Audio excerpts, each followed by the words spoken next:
فرمایا تبت یدا ابی لہب وتب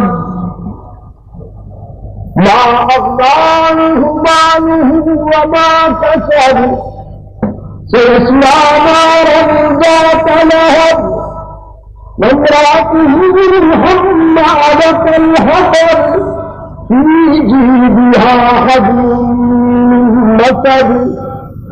بربادی تو تیرے لیے ہے اور بدبخت، اور تیری اس بیگم کے لیے جو میرے محبوب کی روح میں کانٹے بچھایا کرتی ہے. رحمت عالم صلی اللہ علیہ وسلم نے فرمایا تم بگڑتے ہو تو بگڑو، ناراض ہوتے ہو تو ہو جاؤ، لیکن میں مانتا ہوں اور بنواؤں گا کہ انسانی زمین کی آرزو کے لیے سچا مسجود کرو. الحمدللہ الحمدللہ. انسانی زمین کی آرزو کے لیے سچا مسجود کرو.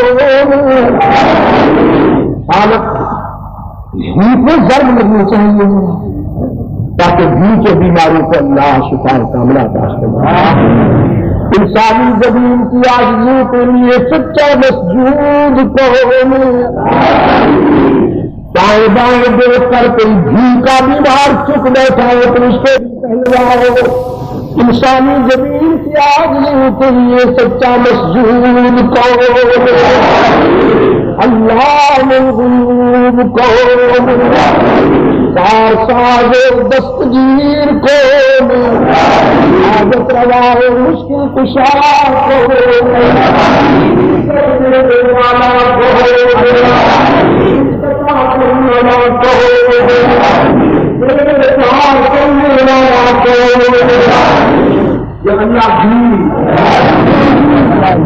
میرے صاحب کو میرے گھی کے بیمار دوستوں کو بھی سمجھ میں آ جانی چاہیے. بات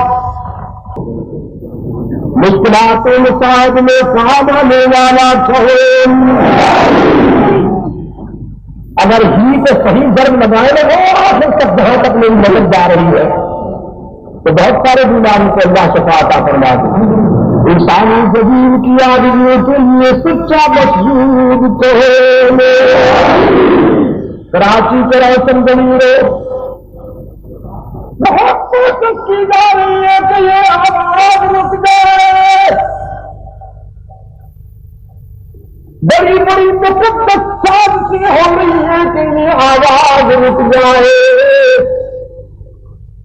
اسے رکنا چاہیے یا بلند ہونا چاہیے پوچھا. آج ذرا وہاں سے بجائے جہاں کھڑا ہوں. میں نے کہا گلا نہیں جو برے گاہے چند پیمانے، گلا نہیں جو برے گاہے چند پیمانے، نگاہ یار سلامت ہزار میں خانے. افراد کا محتاج نہیں، سید المجید نبی افراد کا محتاج نہیں. خدا کی قسم اگر میں افراد کی پوجا کرنے والا ہوتا تو مٹ چکا ہوتا. آج میرے سامنے بھی 50 آدمی یا 150 آدمی بیٹھے ہوتے.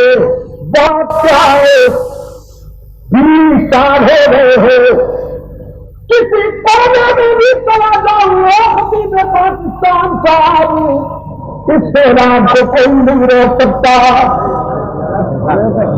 یہ قرآن کے عاشق ہیں.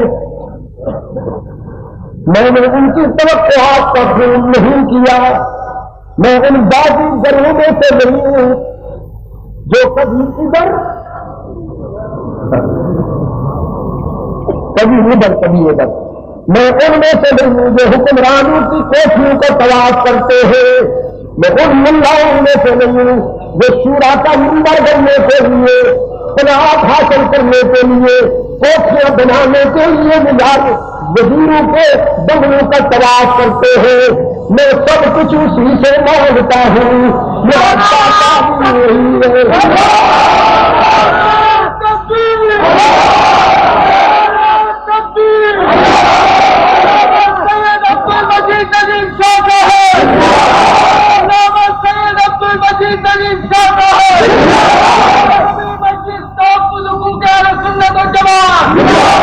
میرا داتا بھی وہی ہے, میرا حاجت روا بھی وہی ہے, میرا کار ساز بھی وہی ہے, میرا مشکل کشا بھی وہی ہے. خدا کی قسم میری کار پر 14 گولیاں چلائی گئی ہے. سڑک کی کھیل میں وہ کار امپالا کی 7 آج تک کھڑی ہوئی ہے.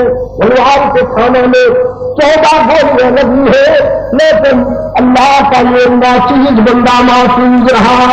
میری کار کے پیچھے جیپ کے پیچھے ٹرک لگا کر اسے سائن لگا کر جیپ الٹ دی گئی ہے. 3 کل کو اٹھانے کے باوجود یہ ناچیز آپ کے سامنے کھڑا ہوا ہے. ڈرائیور کو خرید کیا گیا, ڈرائیور کو خرید کیا گیا جو میری کار جا رہا تھا. ایک نہر کے کنارے آ کر خود جلدی سے نکل گیا, 4 کو نہر میں پھینک دیا.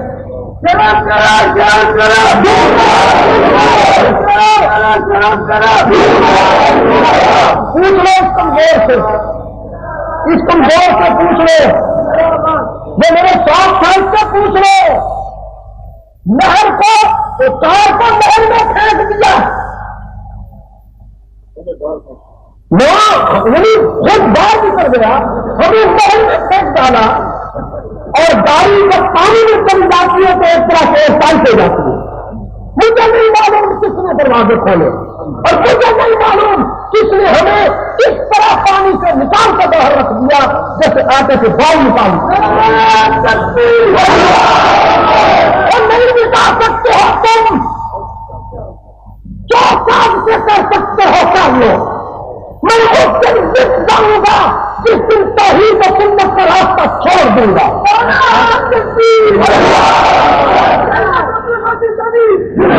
جب تک توحید و سنت کا راستہ اپنا ہوئے ہو تم نہیں بتا سکتے ہو. اور دونوں بران کے مجسموں اور خلافت کی پوریوں نہیں بتا سکتے ہو اس آواز کو. یہ آواز پاکستان میں بھی گونجے گی, دنیا کے ہر ملک میں بھی گونجے گی, پاکستان کے ہر شہر میں بھی گونجے گی. انشاءاللہ ہم قرآن و سنت کی روشنی کے حوالے سے اس ملک کی تعمیر کریں گے اور ضرور کریں گے.